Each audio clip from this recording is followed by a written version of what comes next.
Hello, Aqua here again. Welcome to episode 22 of my Feed the Beast 1.5.2 beta let's play. I'm in the end. Just going to show off how useful my Thamium sword is now without sharpness 5 on it. Now, if I could get Soul Stealer 5 on this, it'd be amazing. I killed about 10 Endermen, got 18 Ender Pearls, got some looting 3. Looting 3 makes any sword amazing. Remember, I got the looting 3 book from a dungeon chest, so I was quite lucky getting that. I just thought some of these guys dropping multiple ender pearls, really nice. And the fact that this is a repair sword, of course, means that it will mend itself as well, which is kind of nice. No aura in the end here, though, is there? That's interesting. So, I guess I could do a little until I get soul stealing. I have to keep an eye on my health as well. Until I get soul stealing, I am going to have to. What are you? Satellite, okay. I am going to have to do a little bit at a time. Get a few Endermen in there. It's alright, I suppose, isn't it? Keeps me out of trouble. Right, I'm going to get on with sorting out the ME network this episode. So what we need it to do is we need it to deal with ingots and gems and stuff. Put them in the right. Oh shit! I must calm down a bit there, haven't I? Where are you? Where are you? Ah, I see you. Need to put them in the right discs. So we need to format the discs. We also need to sort out the wood. It's using more wood than what we get when it's not got any fertilizer, but when you put the fertilizer in, it creates miles more wood than you need. So what I'm going to do is I'm going to set it up with a thing called a level emitter, and the level emitter will allow us to keep a stock of say 10,000 planks in the system, and then whenever there's more than 10,000 planks, nick some ender bees while I'm here. Might as well. Well, my health regens. There we go. That's nearly dead. So anytime it gets over 10,000 planks in the system there, it'll just turn itself off. That's pretty cool. So we'll get a little fertilizer boost whenever it needs it. I don't really need 10,000 really. 10,000 is just a bit of a safety net really. Don't really need that many. Okay, so I'm going to cut for now. I'm just going to keep doing this until my sword gets quite low, I guess. It's a bit tedious, you know, but let's start. In fact, screw it. Let's go back to the base. Let's head back and I'll show you what I've done since last time. I've done a couple of things since last episode. Now, I'm going to jump straight through into the base there. I've got high flux because I did a couple of things wrong. Got my maths wrong when I was making something. What I've made is quite tedious. I've made 4, 8, 12. How many have I made? I've got a little thing there ready to make a soul shard. Should I need one? That looks quite like a little bit of decoration there. I've made a load of arcane levitators, and I can't quite remember how many I've made. I think it's maybe 30 odd. It's quite tedious, I don't mind telling you. What they do there is they're down there, so it's 4, 8, 12, 16, 24. Lost count. 1, 2, 3, 4, 5, 6. 32. 32 I've made. So what I can do is I can just go on them and they'll bring me straight to the top. I can jump across there. I can show you without the jetpack on as well. So I drop down. I can just jump up to whatever level I want and get off at whatever level I want just by jumping into the middle there. And with the slime bricks, you don't take any damage from falling. So that's kind of cool. I quite like that. So each of them is 4 deep, which is why I need to make so many. It was tedious, but I think it's worth it. Looks pretty cool. I've got a nice quick route up to the top, even with no jetpack.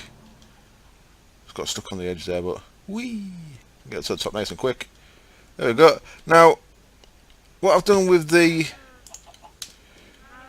cows here is, it turns out that you just need 2 cows in there. 2 cows will keep you a constant supply of baby cows in here. So the time it takes for cows to be able to breed again, the little cows haven't grown. So you end up with like 4 in here all the time. So every so often I'm getting cows in here. Nice. It's slow and steady, but that's kind of what I wanted it for. I wanted it slow and steady. Really slow and steady, to be honest. But I think every 2 cows it kills, it could give me a... I mean, obviously, doing books is a lot trickier. It takes a lot more work. See, 2,590, whereas getting a wither skeleton to spawn is only 50. So that's actually really nice and straightforward. So I've killed a couple of withers, not many. I'll put that in there again. And you can grind this, as you saw last episode. This is going to take a while because it has to do its idle first. But I use the looting sword just because I get more drops. Even though I could just punch these to death with a single punch.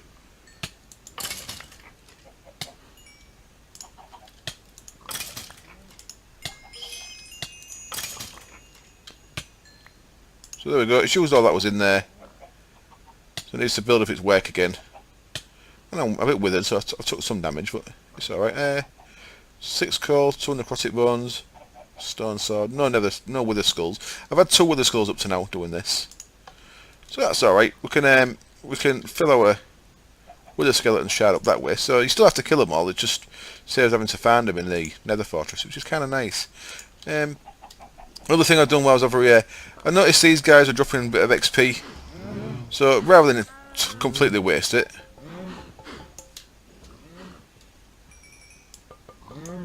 wonder why it went on the back, that was weird.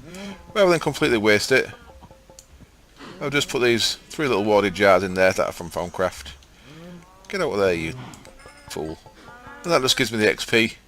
Obviously I ain't got much there because it's only been done like half an hour, but overnight I suppose that'll get me a few levels that I might as well save rather than chuck on the floor. And yeah, my fertilizer is remaining healthy at around 70,000. So what I was saying about this thing is it's using about maybe about 1,000 an hour. So every now and again I just need to turn this guy over here. But rather than manually do that, we can automate that really easily with applied energistics. So that's the first thing I'm going to do here. I'm going to look at how to make a level emitter. And we need a basic processor, redstone torch, 2 bits of iron, and a cable. That's nice and easy. So I need to go back to the base because we haven't got any of the gold things. Because as I said, I'm really low on gold. So what I'm going to do is, I'm going to make all that off camera. I'm going to start getting a collection of ingots and stuff that I want to go into the place. And what I need to move this little processing setup to the place as well, so that we can start quarrying, get the materials coming into the other side, and we'll take it from there. So I'm going to use one. Look at that, I'm down to 29 gold, really low on gold. And right, I need to find my quartz thing as well. So I should be back in a bit. Okay, so here we are again. I got my quartz cutting knife, which was of course in my tools and weapons bag, of course it was, where else would it be? And I've taken a selection of ingots here, and a couple of other things, and I'm going to go put these into my first pre-formatted storage units across in our new base. I should have actually done, maybe come here first, but it's alright, I'm here now. Whee! I do it every time, even when I'm not recording. I have to apologise. Right, so let's jump down here. And what we want to do is we want to grab our first 16k drive, which has got some little bits in it. So I'm not sure what it has actually got in it, but what we can do is we'll take this to a pre-formatter. And even though there's things in there, that doesn't matter. What we're going to do now is we're going to pre-format with all these bits. Like so. Just going to bang the shadow of each of these items in there. So this is clearly going to be my ingots drive.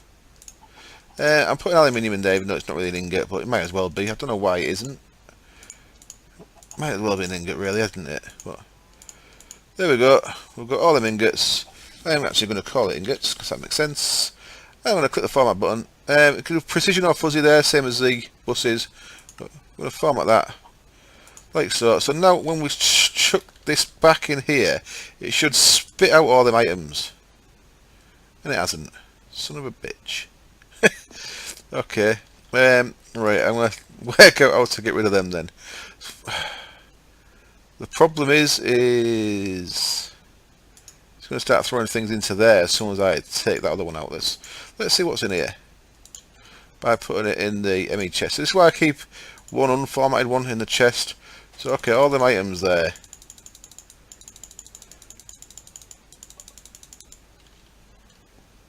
And squeeze out and oh no, what's my little guy doing? That's empty now then. Loads of stuff all over the floor. So, right, if we put these in the terminal here, these should actually go into that pre-formatted one. So, if you look, the ingots are all disappearing. Or they should be. Even though they're not. Why are you no disappear? Oh, of course they're not, because they should be there. That's me being silly. What they are is they shouldn't be in there. Oh, what the hell's going on? Still in my inventory, innit? I'm a tit. I am an actual tit. So let's get all them back out of there again. Ho hum. So all them ingots, bring them back out. And there's something else I want to show you as well. We've got two types of steel. I made a thing called a Forge Lexicon that lets you turn them into the same type, which I'm not sure if I've shown on camera this series. I may have done. I apologise if I have, but I'm going to show it again just in case I haven't shown it. There's one more ingot there. Okay, now let's do this properly. Put that in there.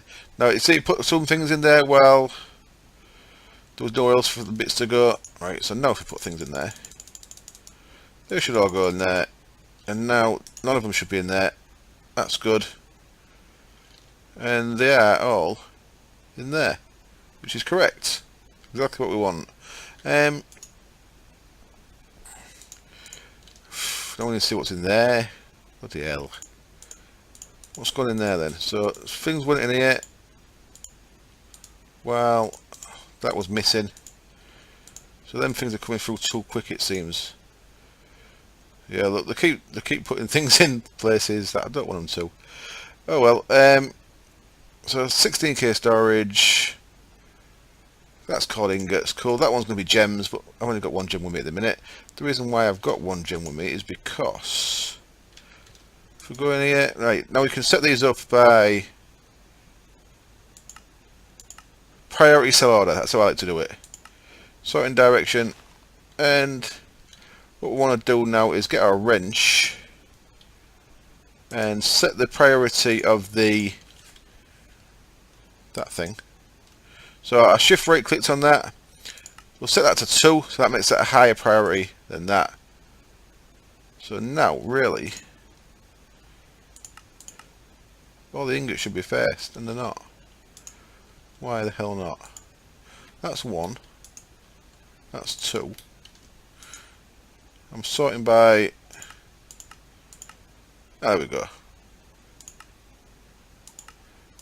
Priority cell order. No, that's really not working. Now that should be sorting by... Oh shit. Now I'm just turning everything round. Everything's going wrong. That doesn't actually turn on, does it? No, okay. The raw aluminium's in there as well. It shouldn't be, it should be in the other one.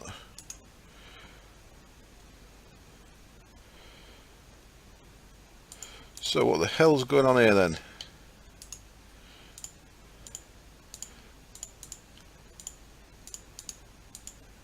So you see, think when things come in, they end up going in the wrong bloody one.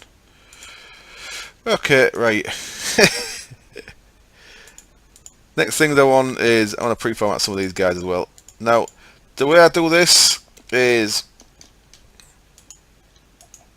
a single 1k storage cell, so put that in there. We'll press clear. Then we'll put that in there. We'll put cobblestone in. Call it cobble. Format it.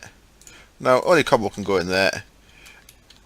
And what we're going to do is we're going to set up the level and the priorities so that when that guy's full, we're going to have a priority, something with a storage bus on it that will send cobble into the thing with a storage bus that will set up to a void pipe.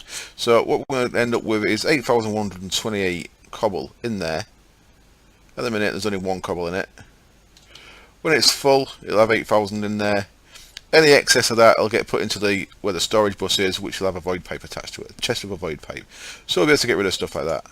Right, I'm going to work out why this formatting thing ain't working, because it should be. Really should be. And I've got no idea why. So I'm going to sort that out, and I'll be back when I've got some more stuff to put in there and some more things pre-formatted. I'm back again, and I've got a few things formatted now. So I've got my ingots. I've got a gems one formatted that's got 25 different types of, I call it gems, but it's got like all coal, charcoal, blaze rods, obviously gems like diamonds and emeralds and stuff. And I've got one for dirt, one for cobble, and one for gravel on the ones that I want to keep 8,000 of. And these three are still empty as of now, but I will be putting some into them. So I think what we can do now is we can go and actually start populating them. What I'm going to do first though is quickly, I'm just going to do this level limiter thing that I mentioned.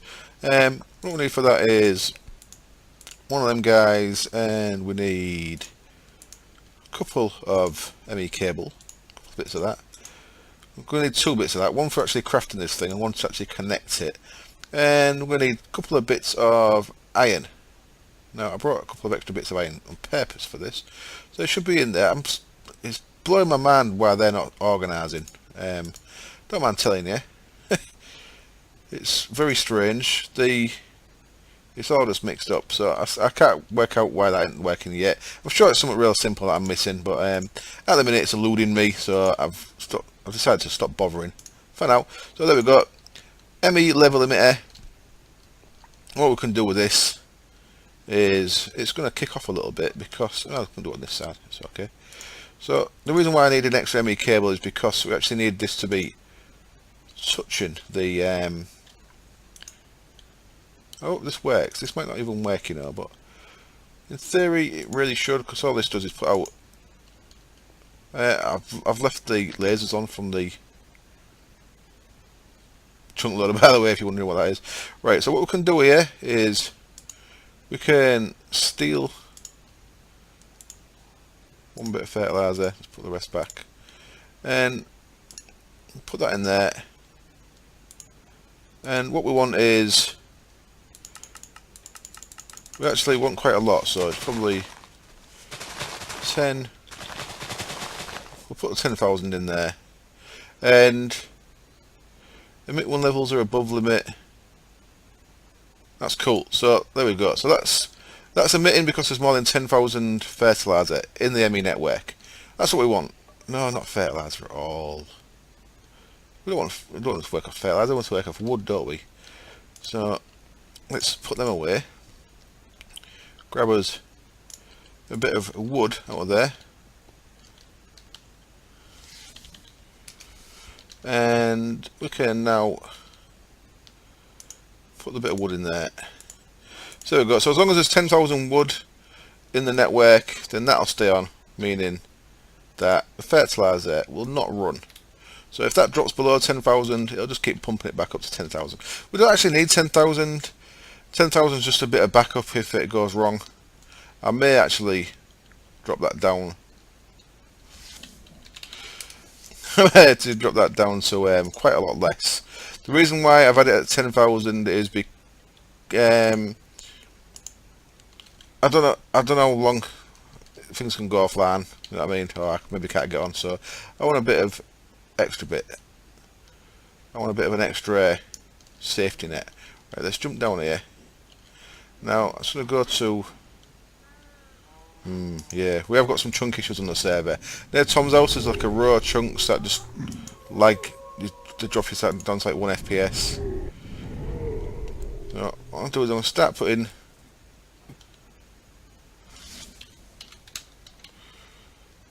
I'll start putting some bits. What I can do now is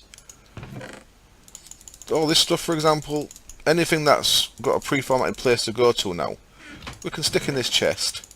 It's going to get pumped out at the other end, and it's going to go into its pre-formatted place. So I can do that with everything that we've added to pre-format. So obviously all this stuff can go in there. So just put everything out the ingot chest can go in there.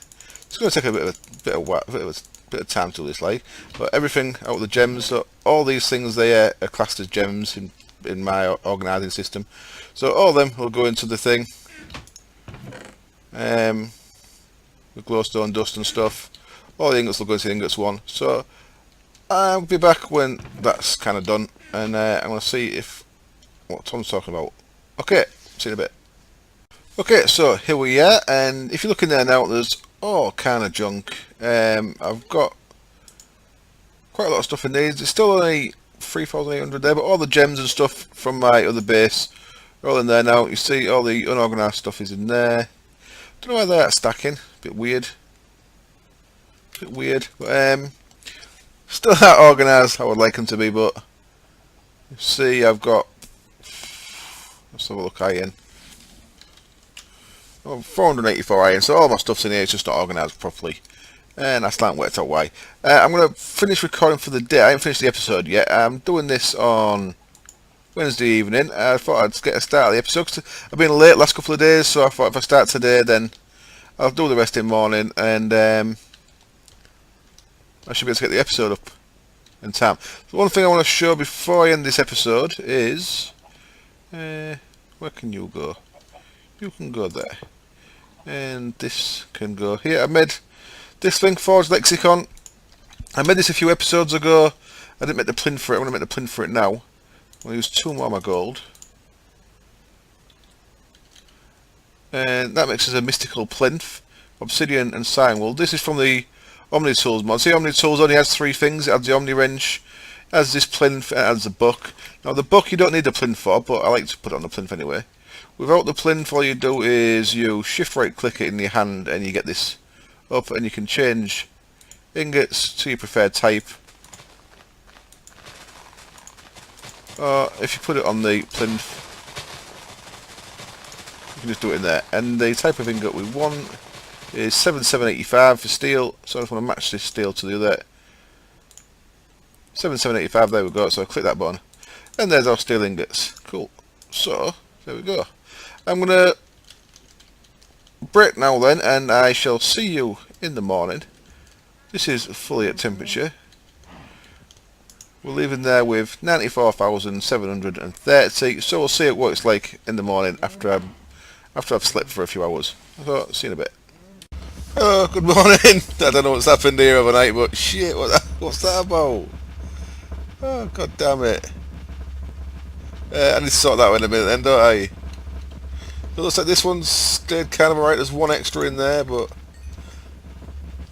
let's look up here and quickly see how much we use overnight. 67, so we used like 30,000. Just under 30,000, was it 94 yesterday? So yeah, 67,000 in there. So we do need the fertilizer to kick in now and again, but as I said, that won't kick in until it gets under 10,000. What's happened here? How does that even happen? So that should have moved babies, but there's no babies. Oh, damn it. It's not lagging though like it was before. I don't know if that was a combination of me uploading as well though, but let's get rid of some of these.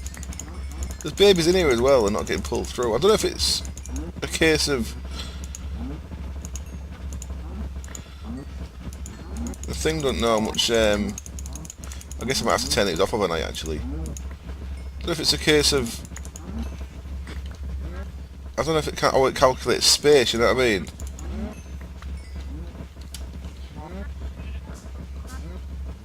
There we go, 2 left there, look at all them. For God's sake. It's like an actual real life cow farm, that's how they have them squeezed in, isn't it? Let's sort these out. So there is babies in here, which is weird as well. This does not work as well as I expected it to. I thought this would be like, just set it up and be able to forget about it. But we need fertilizer. We don't actually need the cow drops.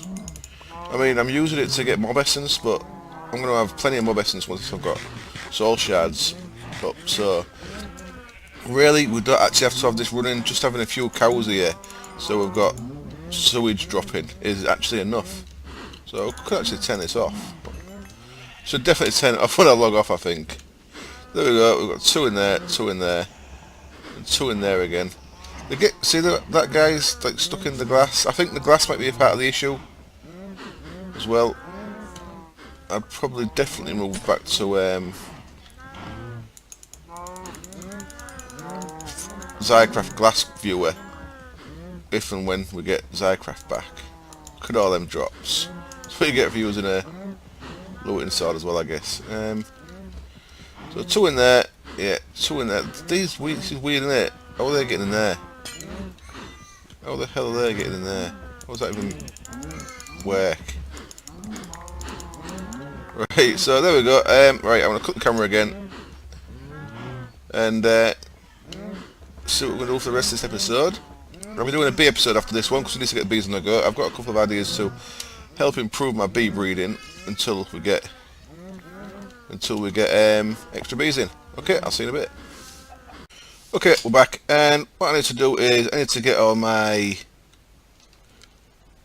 processing gear here so that I can start quarrying again. So I've got a pulverizer there. I put an ignis extruder there, and what I'm going to do is I'm going to make another liquid tesseract so it can feed water in from the bottom. So then that can produce us cobble and stone, and I can actually switch that bit of pipe there for what do you call it? Export bus, a basic export bus. So that's how I'm going to be setting up the pulverizer there. So I kind of, not the pulverizer, the ignis extruder. So I kind of built that into the wall. Have I? What's going on here? Let me out. Stuck. That'll be there. So then the pulverizer, I want an input and an output. So I've given it power ups now, but I'm going to have to feed ME cable around there, and then the powered furnace is going to be the same. I'm kind of squeezing myself into this area because I don't want to start running any ME cable up there until I've got a couple of liquid boilers, so I've got plenty of power excess. So at the minute I'm not really pushing the fact that I could have this a lot more spread out. And then we're going to need an induction smelter up here as well, so that's going to be the third thing along here is going to be an induction smelter. So I need 2 gaps in between because I need to have an export bus and an import bus for each of these. So 2 gaps. So there we'll have an induction smelter, like so, and then these cyclic assembler and a disc infuser I'm going to leave in the chest just for now. We are going to need the charger, the infuser, once I've got any power and putting in my power fist again. I put a chest there that's going to have some crafted stuff in now that I ain't storing just yet. I've got like silicon and rubber and stuff in there just for now. I've also moved these across, put them under the floor. I've moved that under the floor, just tidied things up a little bit, not massively, but tidied things up a little bit. I got another book out of the auto enchanter, so I put a fresh empty one in there. The book I got with a potency 2, so that's quite nice. What we can do with that is, if we look, our Wonder Vehicle Trade's got no potency, so we could add this to that. We've also got, I believe, in the weapons bag, a fresh Wonder Lightning with potency 2 on. Yeah, so look, that's got charging and potency 2, so we combine that with that, that'll give that potency 3, so that gets that one back that we had originally when we lost when I died. I did have a potency 3 one with charging, so that gives us our good range weapon again, even though we have got an infinity bow and stuff. Got a nice little selection of weapons there. I tried enchanting that again yesterday, and I didn't get repair on it again. But I said that just moves a block, and I think it can move spawners and stuff, so it's quite useful. There's a thing I want to make, and it's why I'm extra utilities, but it's expensive. It's a trading post. It uses a block of emeralds, so a block of emerald, of course I need 9 emeralds in a compressor, and I believe I've only got 8 anyway. I have. But it may as well go mining emerald and then using them all in that. I think I'm going to do it anyway, just because I want to show you it. Even though if I wasn't filming, I probably wouldn't make that, to be honest. But I think I'm going to make it anyway. Right, but let's get these wired up. And of course, the other thing I need to get wired up is magma crucible and liquid transposer, because I need to actually make a liquid Tesseract. Right, so you get the gist of this. I'm going to do the actual routing the ME cable off camera, so you don't have to see that and keep getting poisoned by the sludge boiler. Right, back when this is all wired up. So here we are, and I've kind of tied the floor up. You can see underneath we've got a ME thing popping up out of each one of them. I added a basic export bus onto that, and what we need to do then is, so we want precision export buses on the pulverizer and the powered furnace. Now this is temporary. The position where they are is temporary, of course, but the fact that I'm doing my processing through these is also temporary. So eventually we're using the GregTech thing, and you see my FPS has dropped again. Only when I'm recording. It's fine when I'm not recording, so I don't know what's going on. I need to look into it more. But there we go. I can press the right button and put the basic. I'll just put the basic import bus on each of these, because that's all we need. The induction smelter is a little bit different. That's eventually going to have craft patterns in it, so I'm just going to put an ME interface on there, just for now. But, we'll be manually doing stuff in there for now. But there we go, that's all connected. So, I'm not sure if you can do craft patterns. I have to test that actually. I'm not sure if you can do processing patterns unless you've got a Mac, another molecular assembler chamber. We may be able to do it without a Mac as we're processing in there. I'll have to check. We possibly need a Mac first. So this is just set up to input both from the ME interface. So for example, if I wanted to make brass, I'd have a pattern there. We're saying 3 copper, 1 tin, or 1 nickel. I think it is in this case. Gets you 2 brass. So that'd, when I request, I need the crafting thing. Still need to request it. So once we've got a crafting thing, that'll send the nickel and the tin both in the same side, so they'd fill up the slots, and everything just comes out one at a time into the basic import bus, back into the system. So again, basic import bus. This one wants setting up. And poisoning again. Awesome. In and out there. Now we use the precision here, so we can put 8 things in. It's not going to be enough, to be honest. We're going to have ores going into this one, and we're going to have dusts going into that one. But we're also going to want stuff like cinnabar. The what do you call it? Them things, processors need to go into the furnace as well. So we're not going to have enough in these 8 slots, nowhere near enough to be honest to start with. But that's all right. It's just to get us so we've got some automation on the quarry that I'm going to set up. So that's all set up. Yep. Let's set this one up, and that just wants to be the same. Oops. In that one, out that one, and we want everything to go out there. So at least we can now sort stuff out that way. Right, cool. So I'm going to wrap this episode up there, and I'm going to start the next episode by setting up the liquid and the magma and setting a quarry up, so we've got some more resources coming in, because we're down to 25 gold ingots and I'm not happy with it. So as always, thank you very much for watching. I hope it's entertaining, and I hope you join me next time. Cheers, bye.